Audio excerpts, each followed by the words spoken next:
তুমি কি শুনেছো আজকে? জামাতের আমির। জামাতের আমির, সুবহানাল্লাহ। তুমি কি জামাতের আমির সাহেবকে চিনো? জি। কি নাম তার? তার নাম ডক্টর শফিকুর রহমান। তুমি তাকে পছন্দ করো? তুমি কি চাও জামাত ক্ষমতায় আসুক? জি। মাশাআল্লাহ।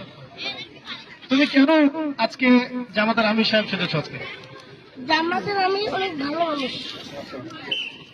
আচ্ছা, তুমি কি চাও যে জামাত ক্ষমতায় আসুক? তাকে পছন্দ করো? আচ্ছা, তুমি কি তাদের মতো হতে চাও? আর কিছু বলতে চাও? হ্যাঁ। জামাতের আমির যদি এই দেশের ক্ষমতা এসে জামাতের আমির দেশটা পাল্টে দিবে, আর জামাতের আমির অনেক ভালো মানুষ। মাশাআল্লাহ, মাশাআল্লাহ। ঠিক আছে, তো জামাতের আমির সাহেবকে আমরা বার্তা দিচ্ছি যে আমাদের প্রতিষ্ঠানের ছোট্ট সোনামণি, তোমার নাম কি? আফুজ্জামান আফিফ। হাফিজ, কোন ক্লাসে পড়ে? ক্লাস 1। যেমন খুশি তেমন সাজুতে তিনি আপনার হুবহু নকল করেছেন এবং জামাতের আমির সাহেব সেজেছেন।